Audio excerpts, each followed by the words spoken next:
much needed,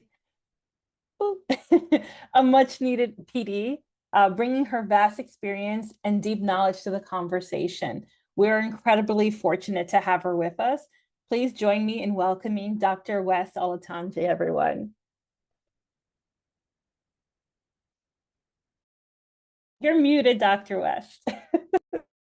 I was saying thank you. Thank you so much. And thank you everyone for being here, for showing up. That's half the battle right there. To have you show up for sure.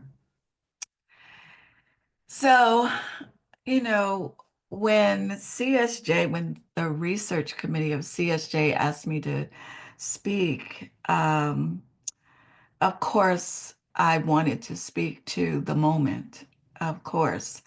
Um, but yeah, I also wanted to provide you with a topic that puts you in the moment. So I don't think you can say if somebody said, "What is she talking about?" And you told them, ain't gonna let nobody turn me round. That just says it all right there.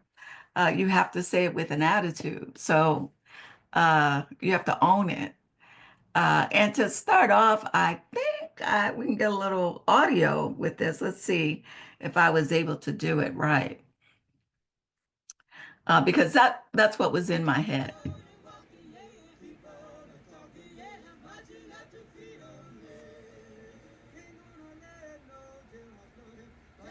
It's real low, I know, but they're singing it.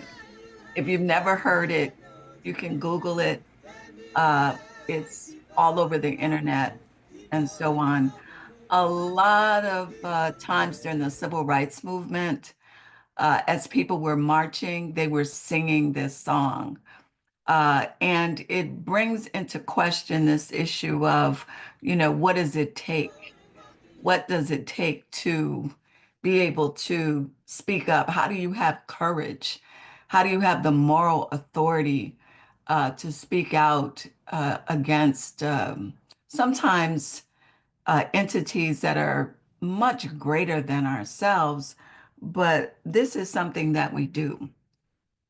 So you've seen the learning objectives. I want you to increase your knowledge, to augment your understanding, and to strengthen your social justice and advocacy skills repertoire. So I want to expand what's in your little bag there of social justice activities.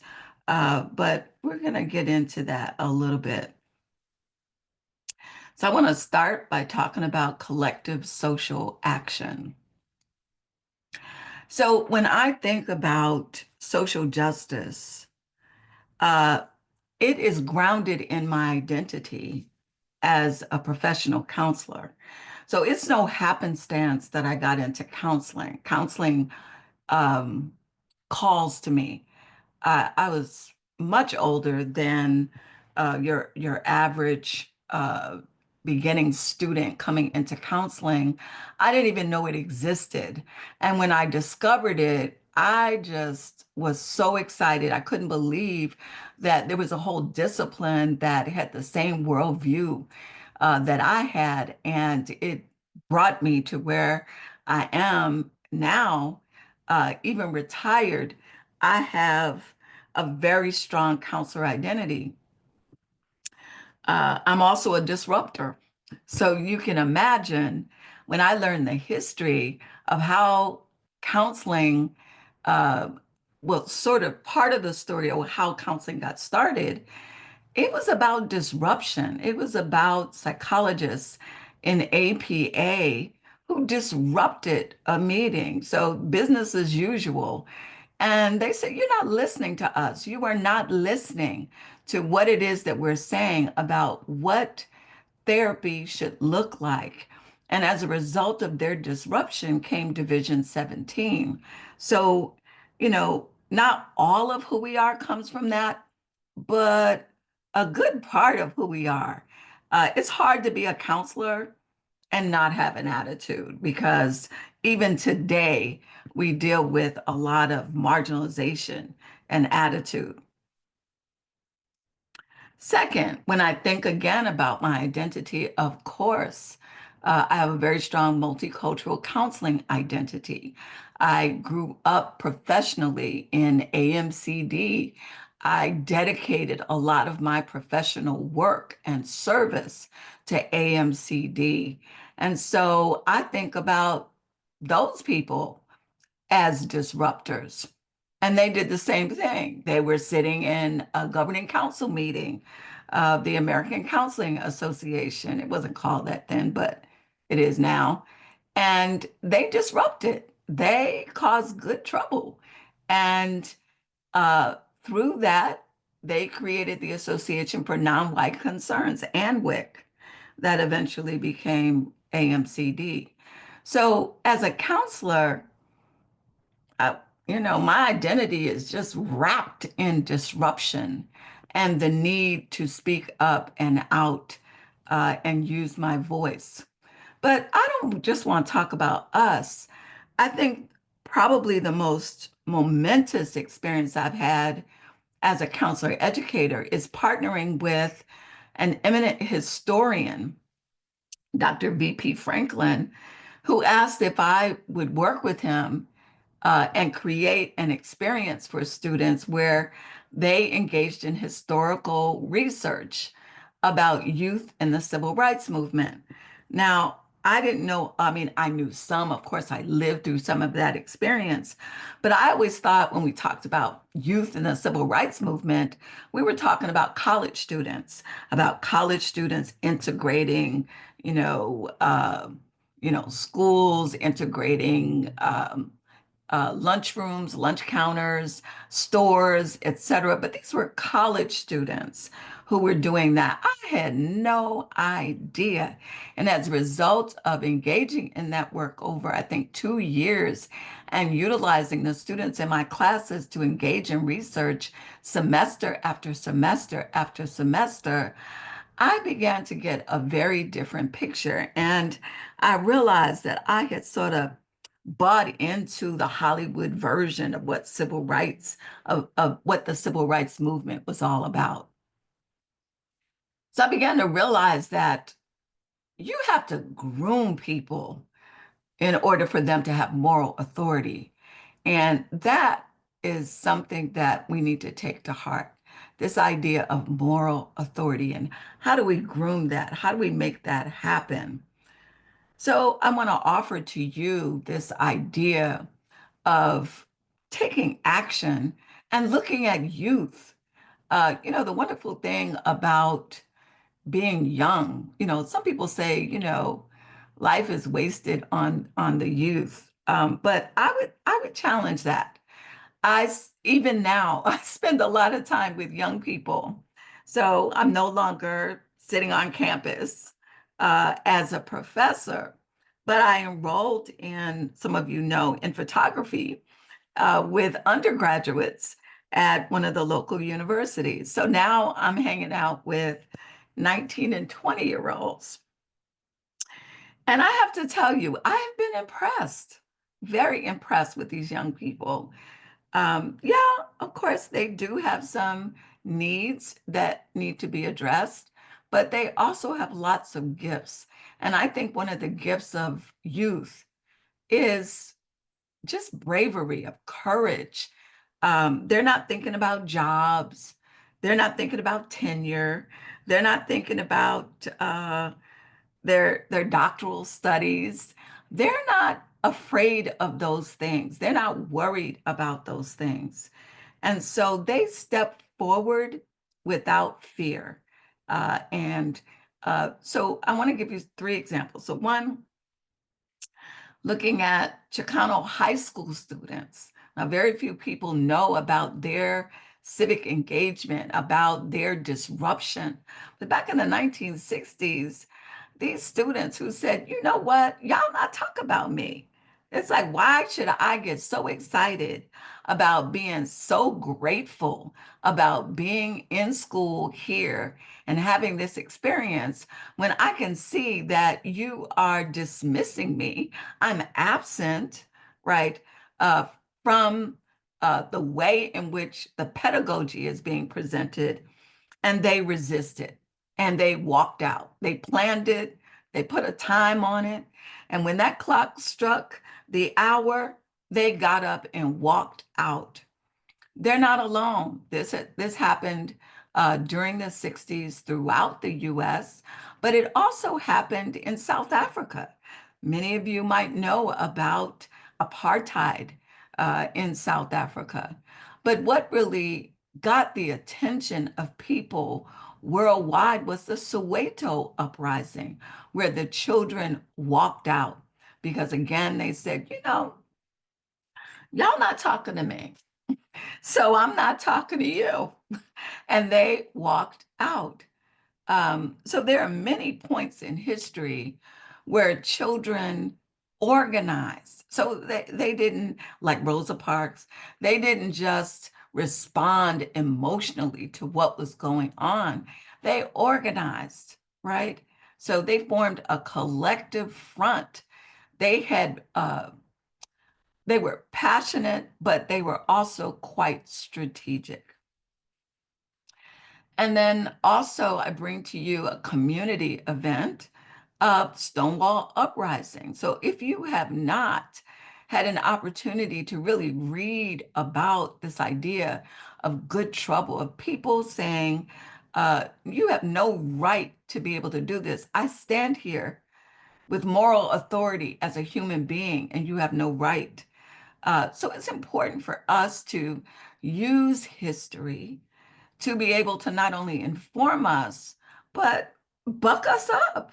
So we need to get excited because a lot of times mainstream media will tell us that we're too small, we're too weak, we are not empowered, we can't do it, it's not possible, it's over, we lost, it's done. That's not true. Don't ever believe that. It's never over. It's never done. So we need to understand that and use history to be able to provide us with direction. So I would imagine that you all are here because you're very aware of the structural resistance to inclusiveness of what we're experiencing in our society right now, intensely, intensely. So I think we knew that was happening. It was only 5 years ago that George Floyd was murdered. So we're aware of this. And certainly if you're a member of CSJ, you are acutely aware, but they've amped it up a little bit, right? And so that's where we are. Now we're wondering. So let's take a look at what happens.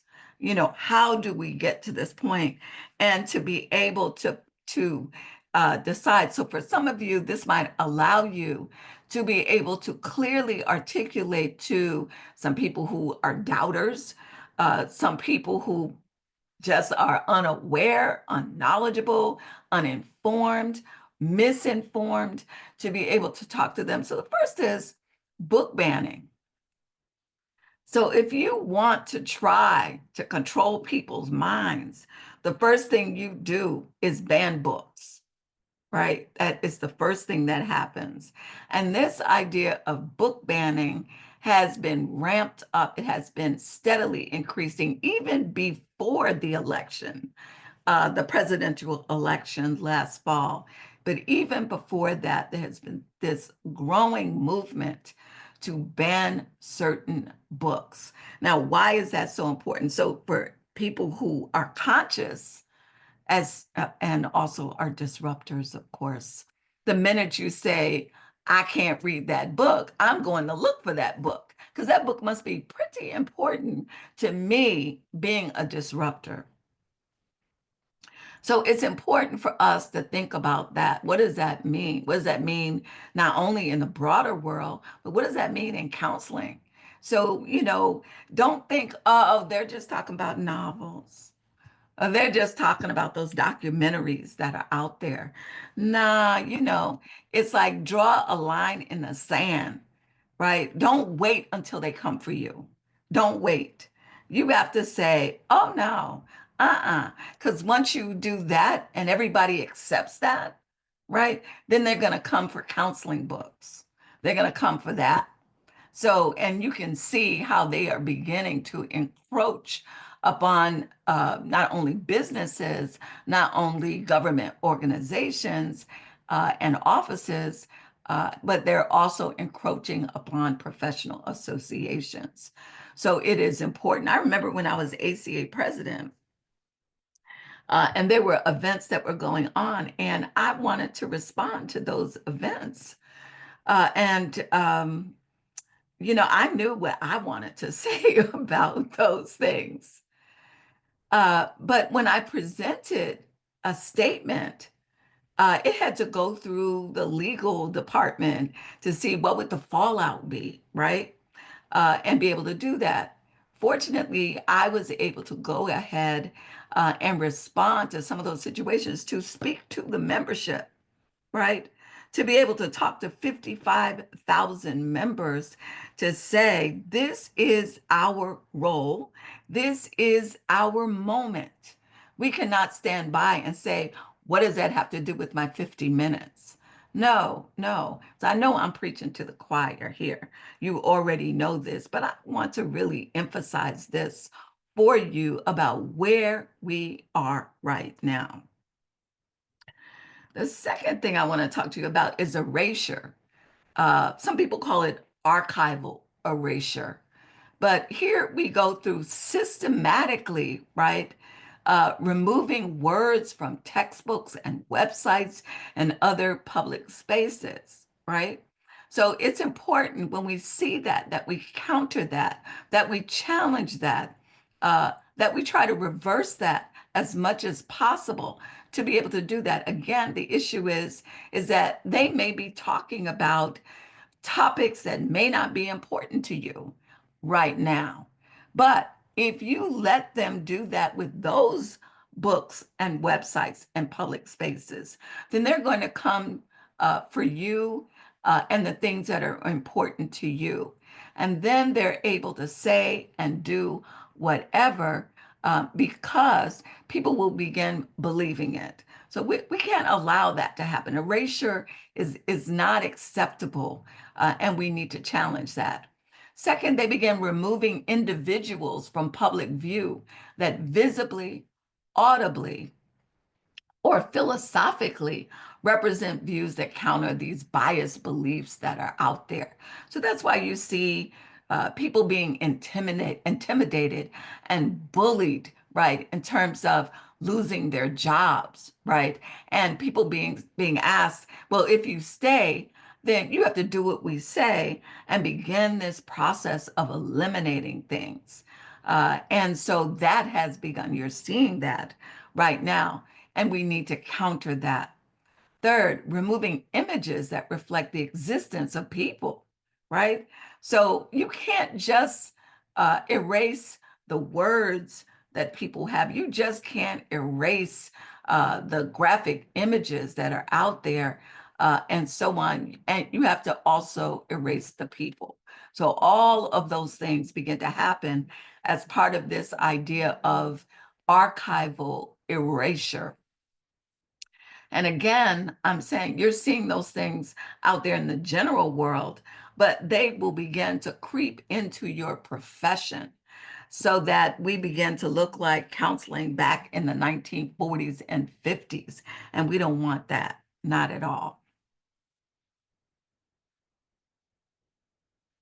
Now that leads us, once they start doing this thing of erasure, then we get to this concept that I discovered and I've been talking about lately, and that's mnemonic solidarity. So there are people who study this concept. It's a study of how collective memory is shaped.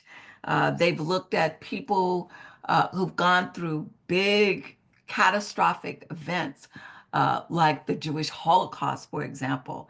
And it's like, how do the people who've gone through that experience, how is it that somehow over time they begin to have a collective memory about that experience, right? So that sounds benign. That even sounds quite academic and interesting. The problem is that collective memory can over time become entangled, like mixed in with the other stuff, right? Um, It can become reconciled. I think that would be good. If there are disparate kinds of accountings, that we bring them into solidarity and they get reconciled into something that is much more accurate. They can be contested. And I think we see that now, where people are contesting truthful events in order for us to have a memory, collective social memory that fits a political agenda. They can become conflicted. I think you see that now in terms of the disparate mnemonic memory, right? That is happening about what is it that you see when you're talking to people and you're wondering, are we on the same planet? Are we actually experiencing the same events? Because we know that there is a machine that is pumping out false information. And so what that does, it begins to entangle the memory that we have as a society. And then finally, collective memory can be negotiated. And that is important also in terms of us getting to some reconciliation, right? To reconcile it. So in the 21st century here, bad actors politically can manipulate our collective memory through the control of our media. And that is where we are right now. That is the Goliath, if you will, of what it is that we are dealing with right now in society that begs us to do something. I always say, do something. So within that context, we get this reifying and normalizing of bias. One of the things that we know about oppression, Dr. Asa, the late Dr. Asa Hilliard used to do a lecture that was called the Seven Rules of Oppression. And I have brought that forward. Those of you, I saw a couple of my students my former students who were here. I certainly integrated that into my lectures of lots of courses that I taught. This idea of what are some of the characteristics? What should we look for to confirm that we are experiencing structural oppression? And one of those is they make up, down, and down, up. So they try to tell you that what is base and low and untrue and immoral and unethical and illegal is in fact of high moral authority, right? And people doing right, thinking right, right, are to be arrested. That sounds familiar, doesn't it? Right? So this disseminating of false information repeatedly with the idea, and apparently it works because that's what happened last year. If you say something long enough, loud enough, often enough, people will begin to think that it's true, bombarding people with critical events so you get everything all at once. And the idea is to destabilize us. The idea is to traumatize us. The idea is to ensure that we have difficulty. There are obstacles to us staying with our hands on the plow, staying focused, staying strategic, right? And being able to manage our emotions. Justifying maltreatment and malfeasance.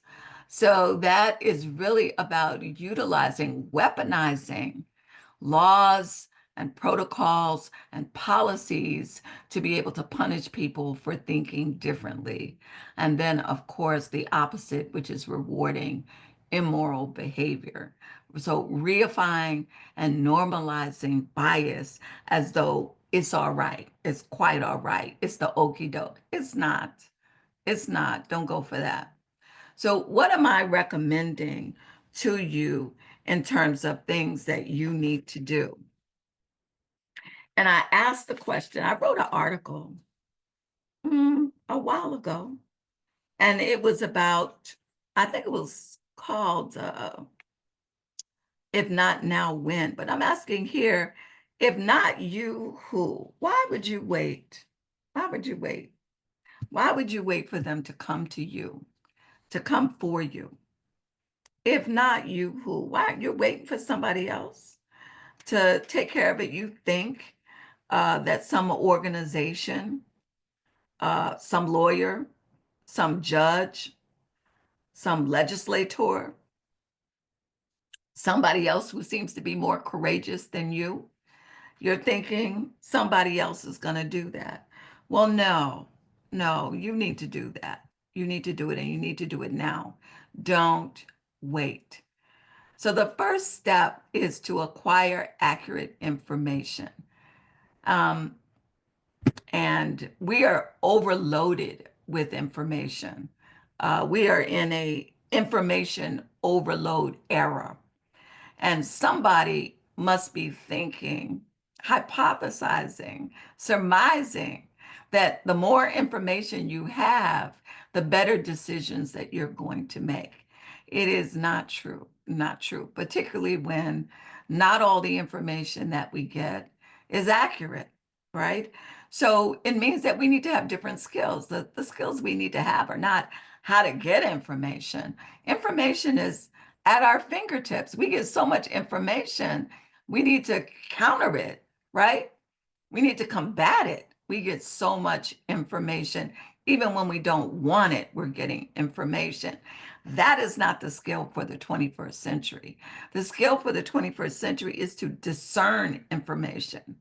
Our job is to be able to figure out what information do we want to block? How do we block information? We need to learn how to discern what is it that is truthful and what is not, and how do we counter that? How do we block that information? And I call those data succulents, right? Because just like plants, they are sucking it up, right? They're sucking up all your data. They're sucking up all your information, and they're using it in various kinds of nefarious ways, actually. So you need to streamline, you need to discern and streamline your intake. That's not just for the information itself to utilize in a very material kind of way. It is also for you to do some self-care because some of that is really impacting you. I know that at least a few people who are listening today have had moments where they were overwhelmed by information. Some of you may be doing what I'm doing. So it's like, I need a break.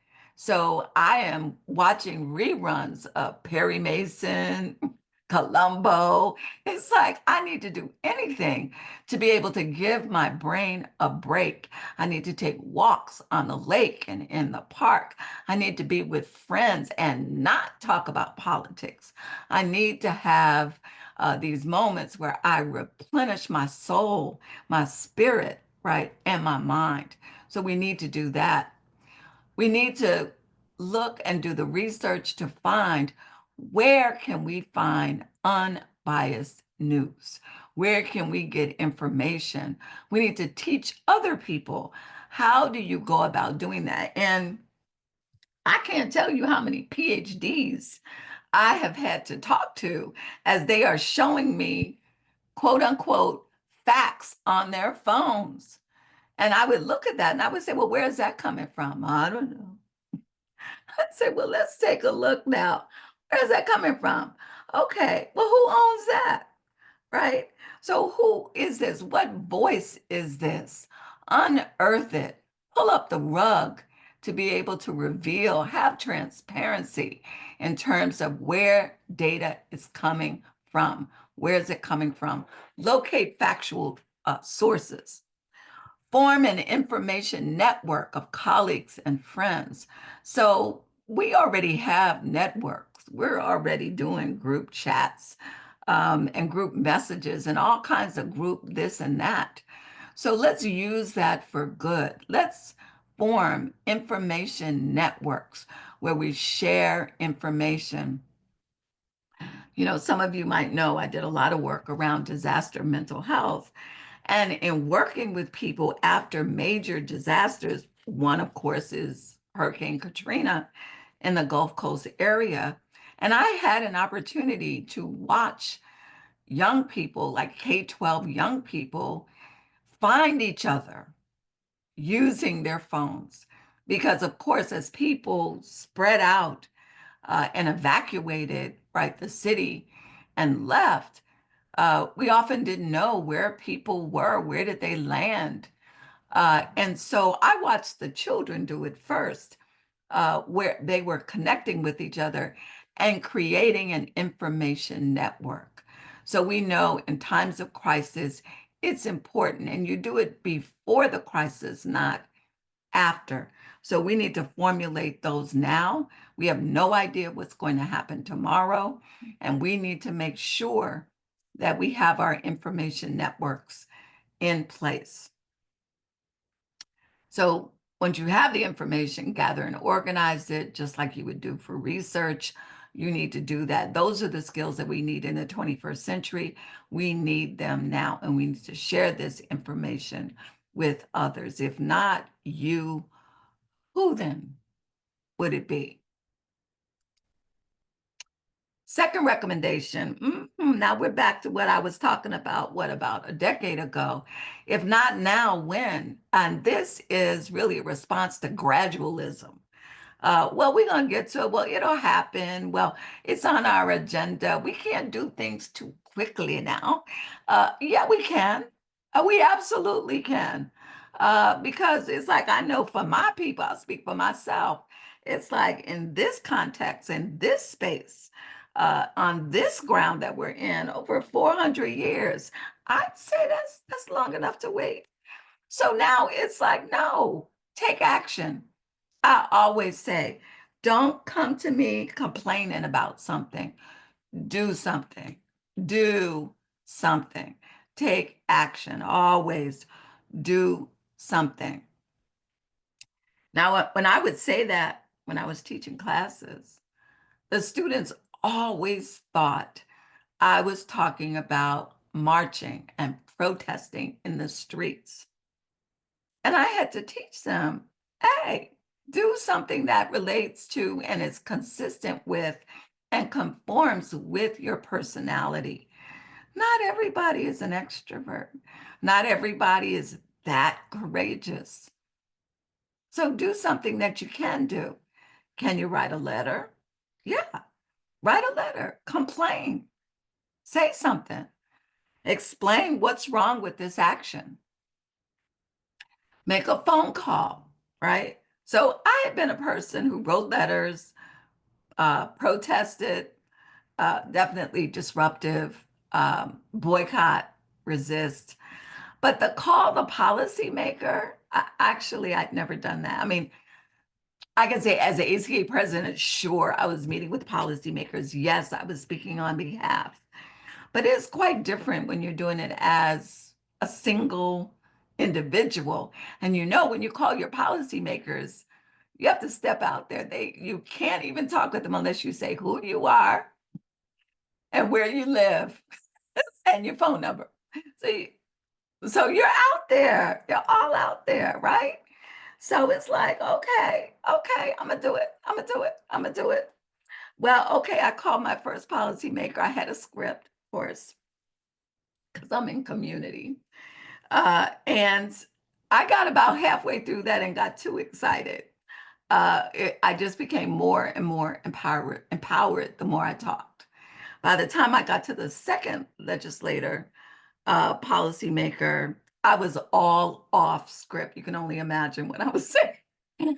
Um, but it was exciting. And I took that experience and shared that with those undergraduates the next time I went to class. And you should have seen their eyes light up. They were very excited. And they were saying, oh, I should try that. I said, definitely, definitely. It makes you feel real good. So think about you and your zone. What's your zone? What's your lane, right? Again, do something. Do not sit back. Do something. So these are just 6 things that I've outlined, but I'm sure CSJ leadership has other things that can be done, but just think about it. Do something that fits your personality and what you're comfortable with. Third, if not how, it's not how, it's what. So when I'm talking to people about taking action, generally their first question is like, how do I do that? And it's like, nah, it's not about how, it's about what. So the first thing is to identify what you're able to do, and then you can move to the how. The how, I think, creates the anxiety of I can't do that. I really can't. Or I don't know how to do that. I don't have the skills. I'm not competent enough. I'm not knowledgeable enough. I'm not old enough, and so on. But what's important in this period of erasure, of archival erasure, is what? Archiving. Exactly. Document your journey because so much is being erased. They're trying to say things didn't happen, people didn't exist, and so on. So write a journal, write in your journal. Create a photo journal, right? Take photos. Just about everybody has a smartphone, it's got a camera, no excuse. You can take photos of what's happening now. Share that if you have relatives, if you have friends, if you have colleagues in other spaces, share it. Even better if you have people that you can share photos with outside of the country, even better. Interview people, get people's narratives, let people talk about their experiences, document it, document what people have experienced, get that down. Create a scrapbook. Start putting together news articles and photos and poems and so on, and music. Put that together, right? Start a blog or vlog. Start a podcast or podcasts. And then, of course, you can create a keepsake box. And I'm sure there are other. So I want to say to you, I want to get to questions. I want to say to you, garner your courage from historical narratives. And remember, we've dealt with worse, much worse. And as human beings, we've come through, right? But don't wait. The other thing that I've been talking to people about, not just in terms of the political climate, although I mean that, but in addition, things like climate change that we're dealing with, things like pandemics that we'll have more of. According to the epidemiologists, the 21st century will be about SARS epidemics. And one of the things that I've been saying is that the trend in looking at all of those things and ways to deal with them is that no one's coming to save us. Don't look for a superhero. And I guess we could take a tip from Marvel. When Thanos comes, and I think Thanos is here, um, no one is coming to save us. They're trying to erase us. So we have to save ourselves. Ubuntu, I am because we are, is a South African Xhosa term. You are not alone. So don't let them tell you again that you're not powerful, that you're vulnerable. We are strong when we are united. And so think of the term Ubuntu, I am because we are. I have some resources for you, some readings I think are helpful, and you'll get the handout from this.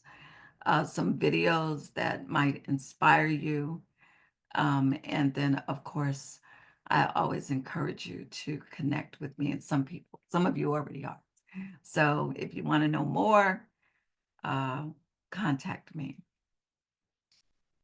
So thank you. Thank you so much, Dr. West-Olatunji. We have time for questions, which is great because I'm sure people have a lot of things that they want to get your advice or just insight on. But I have one question. First, I want us to give us a big round of applause because this was excellent. The knowledge sharing that we got to engage in today was amazing. So thank you all for all being here again. So, the first question that I see in the chat is, um, well, no real questions in the chat. So what I'm gonna do is ask if you do have a question to raise your hand. Steph, did you see something? I have a question. Oh, okay, you got a question. No, So if you you know could I raise got your questions. virtual hand, you can raise your virtual hand or either your physical hand if you would like us to raise questions, but mostly your virtual hand because we can't, it's a lot of y'all here, so we don't want to miss anyone. Um, so Steph, do you want to kick us off with the first question? Yeah, I mean, I think this question is very vital based on some of the things I'm encountering in our school. So what strategies can graduate students and early career counselors use to uphold ethical standards when facing political and institutional pushback? A lot of what I'm observing is censorship and like schools moving towards the direction of safety and not wanting us to uphold sort of almost what feels like those social justice principles because of the fear of backlash. So, what strategies do you have for students who want to continue to do the work and get into good trouble? Yeah, so great question. And I think it's right on time. It's certainly what we're all dealing with in one way or another. So the first thing to remember about, I'd say uh, being in a society that historically has been a democracy and the democracy has not fallen yet. It has not fallen yet. So the first is to understand in a democracy, in a place for the people, right? For the people, is that they serve you. Okay. So I told you I'm a disruptor. I mean it when I say it, and make a post-it note for yourself to look at every day. Wake up every day, right? Wake up every day with disruption on your mind every single day. Don't give in. The first thing is they serve you, right? Let me tell you, there is no school without students. Huh? Did I say that? I'm going to say it again. There's no school without students. Don't think, oh, if I do this, da, da, da. Well, there's no school without students.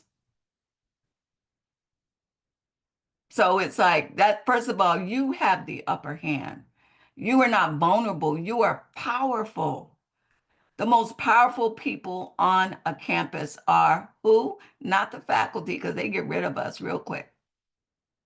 It's the students. Anybody will tell you that. It's the students. You are the most powerful group on a campus.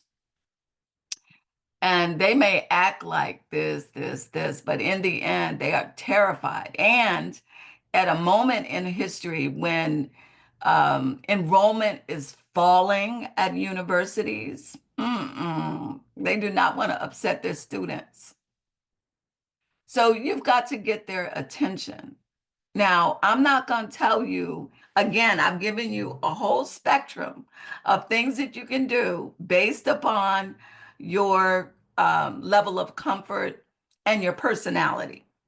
But I can tell you that power doesn't concede. So you can't say, "Oh, it'll change." You can't do that. You have to really get people's attention. Now, I will tell you how y'all got here, how we got to be in these graduate programs. I'm just going to say, I'm not telling you to do this, but I'm just going to tell you how you got here. Because in the 60s, students took over and occupied buildings. And they are now judges and lawyers and all kinds of ambassadors. I know this. I know this, right? So it's important for us to get their attention one way or another to be able to do that. When we think about the nonviolence of Dr. Martin Luther King, of Gandhi, and they just said, you know what? I'm not moving. I'm just not moving. And it's like, okay, well, what you gonna do? All right. So if you don't remember, if you don't know, watch Eyes on the Prize. It's free. You can go online and find it. You can use your streaming and watch how they just use this idea of, well, if you put us in jail, we got 100 more people behind us. Put them in jail too. Who's working, right? I know when I taught multicultural, a lot of time I gave students a list of movies to watch, but these young privileged white students, what they liked was a long walk home. And that story is about the march, really, the boycott of the buses and the public transportation system. But the white women got upset about that because their maids couldn't get to work. So it's like, and this lasted, they thought these people would last a month of walking miles and miles to work every day. And it lasted, I think, almost 2.5 years of doing that, right? So you've got to get people's attention, and you have to be able to say, I'm willing to do something. I'm willing to sacrifice something in order for this to happen. So it is about calling a meeting with the administration. It is about writing letters to the administration. Hold up, it's about getting your parents to write letters to the administration. It is about calling a meeting of students. So maybe you're thinking your program is small. Get all the graduate students at the university. It's happening across campus. Get all the graduate students to have a meeting. Call the media and tell them you're having a meeting to be able to talk about this issue. Have examples of how harmful it is to the populations that you serve or will serve, and have concrete examples and evidence of what's wrong with this policy, how this policy does not match either the mission of the university, the mission of your particular profession, or it's just against all humanity, right? It doesn't say that they're going to do anything, but y'all know that when Rosa Parks sat down and got arrested and that whole thing, that wasn't the first time she did it. And, she wasn't the first person to do it. So we don't go into it thinking it's a magic bullet or something. We're going to do it and it's all going to change. But you know what? We wear them down. Just like they're trying to wear us down, we wear them down. So I always say it's not really about the how, it's the what you gonna do. That's it. What you gonna do, right? Because the option of not doing anything is just not on the table. Thank you. Thank you for that. And before I get to the next question, I have to shout out one important person that has got Dr. Cerisi West here. Dr. Ebony White, shout you out. I wanted to do that before everyone left, because without her, we would not have this esteemed presentation. So, everybody deserves their flowers. But I see, Jessica, you have your hand up. Do you want to ask the next question? I think it's just kind of like a statement, because we're seeing like all these steps that you've mentioned in like your presentation, Dr. O, about the erasure, and as we like move forward, even like the collectivism of like boycotting companies that were not for DEI. So we are seeing the movement. We've been here before. History dictates and shows us that we've been here before. And I kind of wanted to just highlight that, because sometimes we're, saying, how do we move forward? But we are a movement. We are moving forward. We are collectively utilizing techniques and tactics that are utilized against us formulate communities. And I also wanted to just point out, like, it is so important to get physical books because they are changing the wording to fit the criteria of what they want to hear and read, have us read. So having physical copies of books is also equally important. I know that you mentioned that in your outline, but I thought it was so important to kind of restate that. Absolutely. Since they're taking over or trying to take over the media, you have to be very careful about utilizing media for everything that you need. It's like you need to be ready. It's like dystopian society is right around the corner. So it's like people who can read a book, they're gonna be just kings and queens in this period. It's like, so we really do. That's another thing to think about. It's like just to be on the ready. If you've ever been a Boy Scout, Girl Scout, or whatever, to be ready, you need to think about things that you can do and utilize and share without the media. So, what are things that are low tech things that we need to be able to do? What skills do we need? So, when you're thinking about your little community, your pod, it's like, oh, I need a mechanic. I need a seamstress. It's like, who are you going to have in your pod? It's like, how can you function? Because this thing could be shut down at any moment, even if it's for 24 hours. That would be devastating.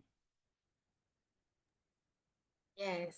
I know it's at the end, so if you can stay on, please do. We'll go for probably another 10 to 15 minutes if you have the time.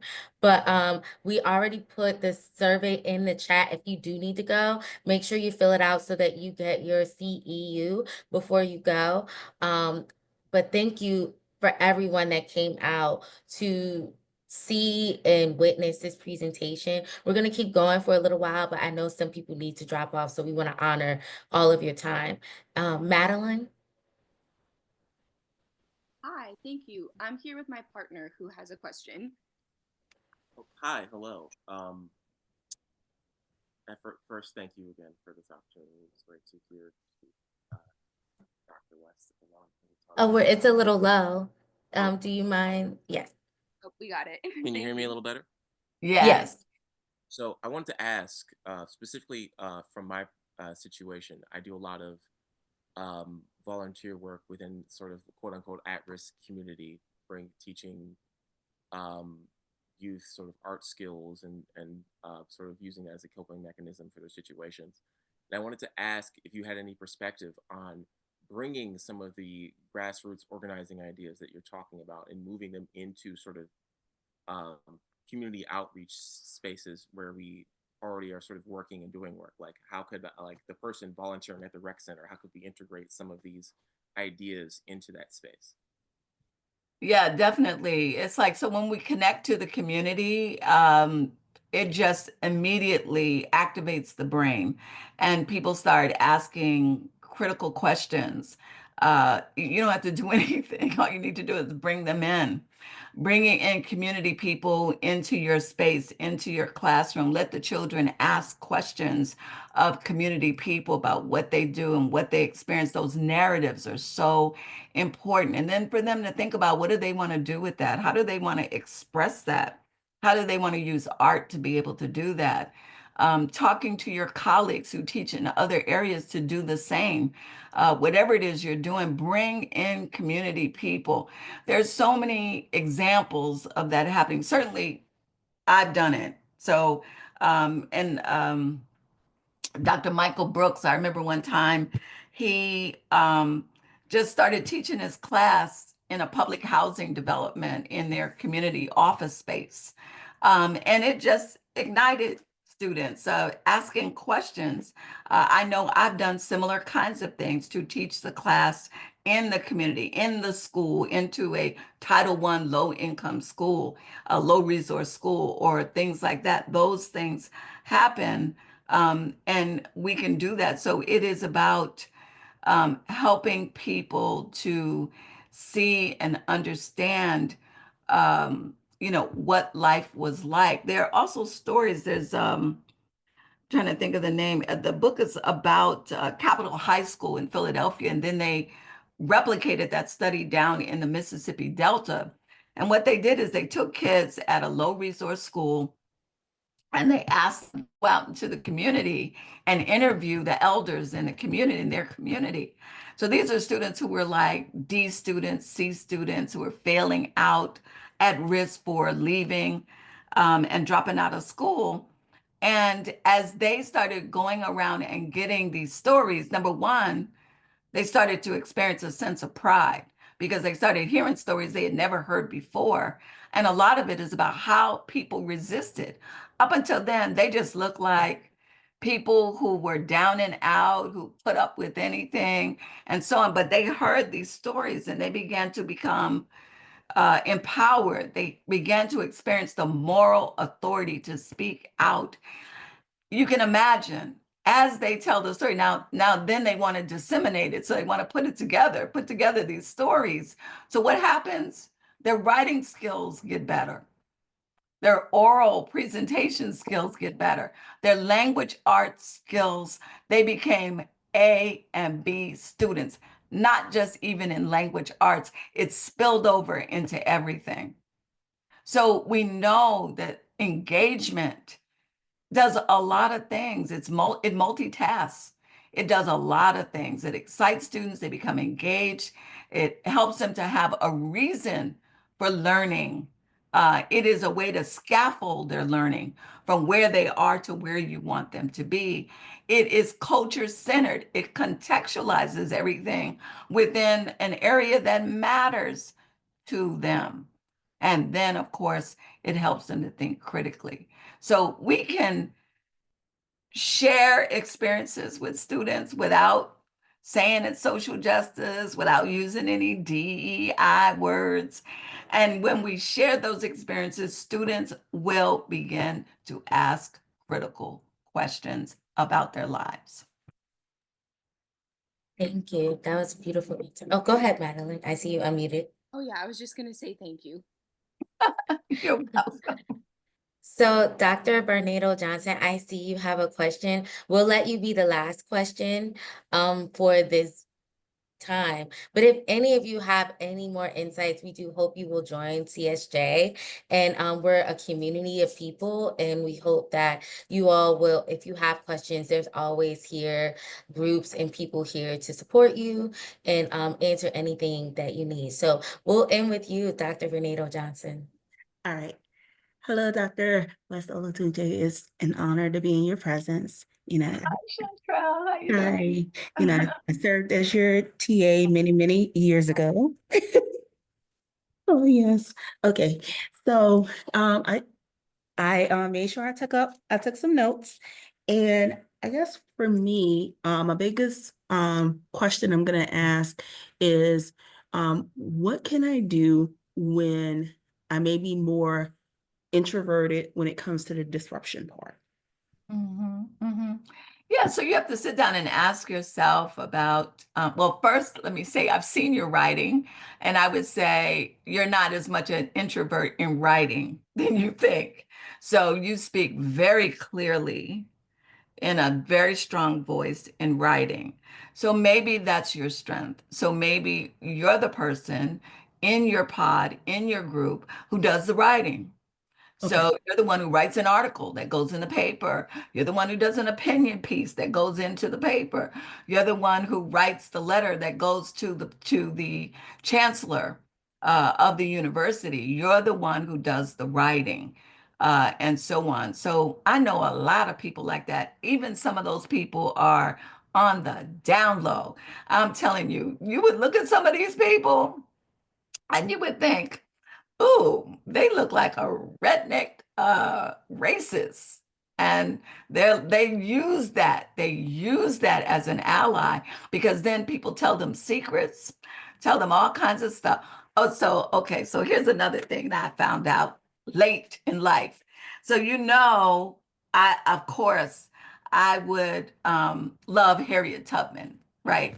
And I used to have a picture of Harriet Tubman with her rifle in my office on the shelf because she inspired me every day.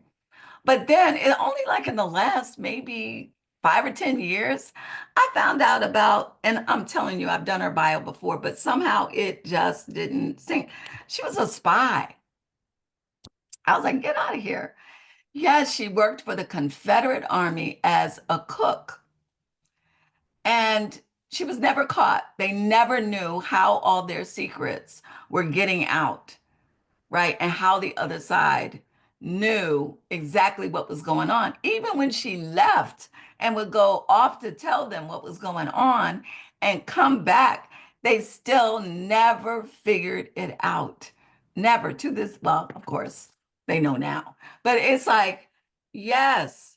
So there are lots of allies out there and they're writing their butts off. They're just writing about this, that, the third. They're doing all kinds of stuff, and you may not even be aware of that. So there are a lot of introverts who are, I just met someone like that the other day who seemed so mild-mannered and everything.